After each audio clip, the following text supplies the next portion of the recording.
Everyone looks like they've got nits and eat lentil soup with their sleeves rolled up. They look like Amish people, you know them ones with the big sidies that don't use electricity, growing their own food and putting barns up. I know it was. Who was it? Mumford & It was Mumford & OK.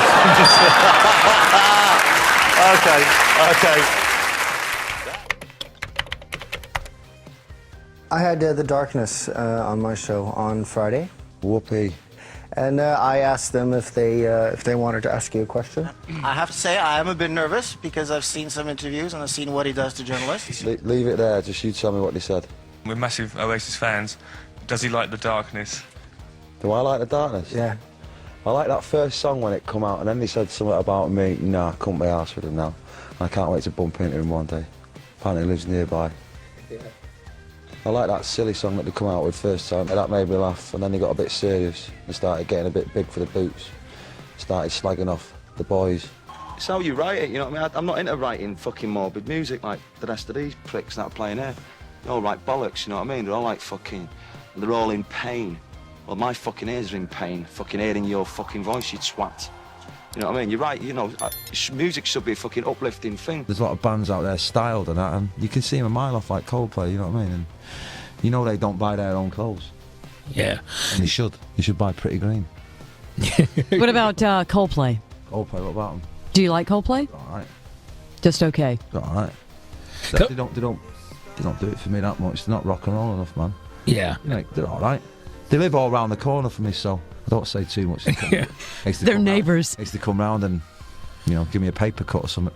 And if I ever win any more awards, I personally invite him to get up and take my award off me. I'll tell you that. Yeah. I was rude when he did that to that girl, you know what I mean? Yeah. That Taylor Swift, so yeah. Yeah. Give me a award. Yeah. You see where it goes, it'll go right up his ass. So, George Michael was in here last week, and he said, all you ever do is slag people off when you have a record out. Now, right?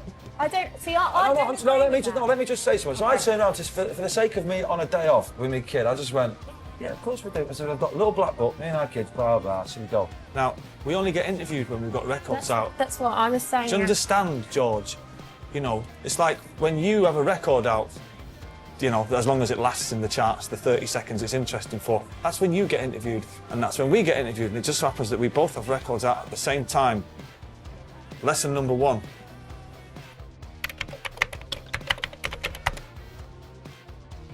The gloves were off today in the much-hyped Big Chart Showdown. When the Record Shock doors opened this morning, battle commenced. The chances are both singles could have been number one had they been released on separate weeks. But in 1 week, there can only be one winner. For Oasis, the contest is something of a grudge match. I don't think they're important for the 90s. You know what I mean? I think we've got to get back to rock and roll, not Chaz and Dave chimney sweeping music. As far as number one singles are concerned, Oasis took the lead with Some Might Say earlier this year. As far as who might win this time, Oasis is said to have more hardcore fans, but Blur appeal to a wider audience. Today, lines seem to be drawn along the north-south divide. In London, Blur were favourites. Blur, if anything, not Oasis. Why not? I just don't think they have much to offer. Blur have got a lot more to offer. I'm going to buy both the Blur singles. Are you going to go for Oasis at all? Next week. Why is that? Because I'm a big Blur fan. I want them to get to number one. What do you think of Blur these days? What? Not a lot. Not a lot. No. Do you think your album... Do you think you're going to beat them with your album this time? No, I'm not in competition anymore with a Blur and that. Blur is Blur. You know what I mean? It took them 5 years to get number one, right? It took us fucking 12 months, yeah? Our kid was a daft cunt that said what he said, stupid, knobhead, you got a good crack. You can't see your black eye, just put loads of makeup on it. But that was it. You know what I mean? And that was it. So we ain't getting competition anymore because we're Oasis. I'd like to thank all the people. All people. So many people. And they walk hands in hands.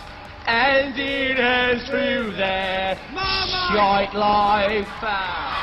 The newspapers were pitting Oasis against Blur. I don't remember any Oasis v Blur. Yeah. I was in the thick of it, man. I don't remember any of that. Of course you remember it. Fucking partying and getting up to messing about reading the news. But the reason I mention it is because he was working for Blur at the time. He was opening for Blur. That's why he ended up the way he ended up, man. On a baking programme. You don't have any gripes with anyone now, though, do you? Nah, no one. Only, nah, peace and love, man.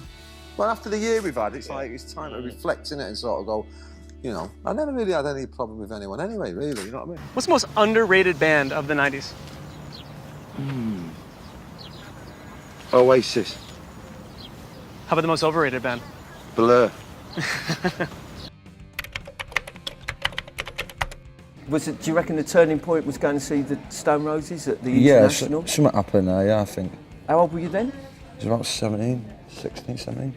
Which was Well, refreshing. I was inspired by John's band, you know what I mean? Like, he was the first band I ever went to see. So how old were you when you saw the Stone Roses? 15, 16.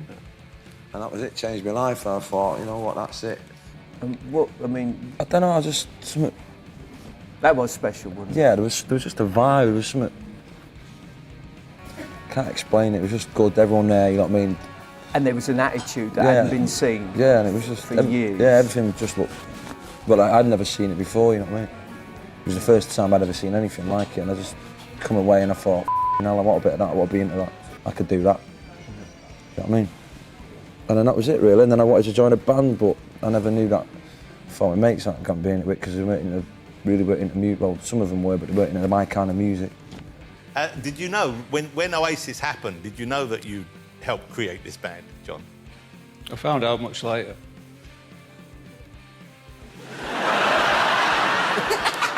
obviously meant quite a lot to you. And then, obviously, you listen to, like, you buy their records and you watch their interviews, and then you find out who they've been influenced by: Jimi Hendrix, Simon Garfunkel, the Beatles, Love. So that's how you kind of get into music, isn't it, really? Yeah. By the first band you get into, you start wanting to wear music. And see the route where that came from, exactly. And putting the bits all together. Man. OK, what's a topic you could spend hours upon hours talking to me about? Ooh, the Beatles. As much as I love the Beatles and everything, that's all he plays. And first of all, I mean, when were you first aware of the Beatles? Well, I weren't one of them, like, you know what I mean? Like, a lot of people sit around and go, oh, I heard him when I was 4 and stuff, and I had the Sgt. Pepper. Probably around about later. I got into music late, around about 18 or something, you know what I mean? But I'd seen him on the TV and that, these 4 little weird dudes from Liverpool. But not really got into music till, like, later on, like, maybe 17.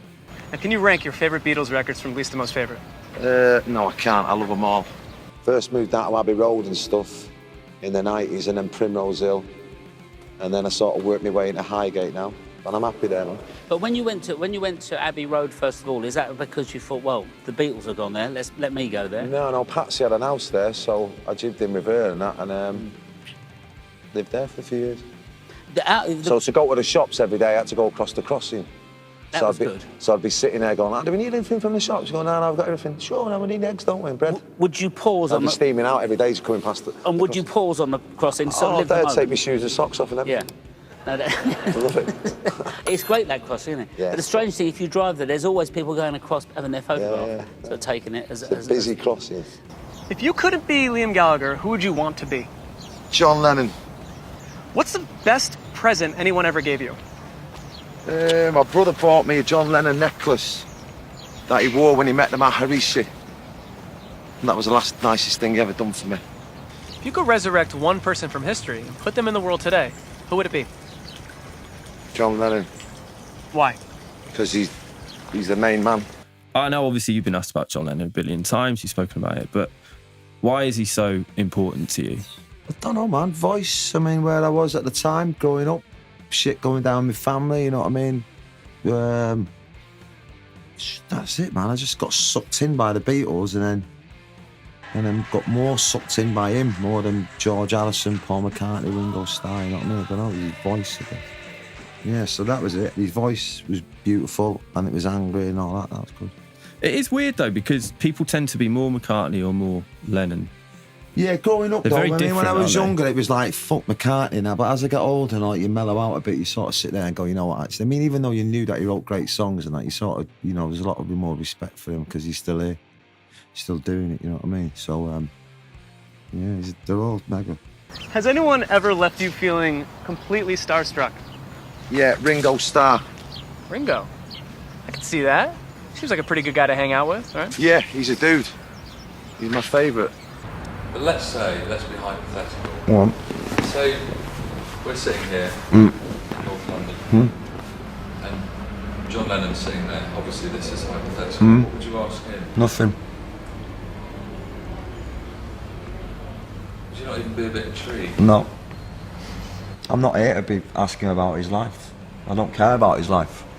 All I care about is his music. And I don't need to drill him on his music because it's there and I listen to it and that's all I get from it. Because I'd ask him one question and then he'd just go into anything, and before you know it I'd end up licking his face. And we wouldn't want that, would we? And then he'd probably think I'm a bad dick and that'd be the end of it. I think I might enjoy it. And, well, yeah, so they say, yeah.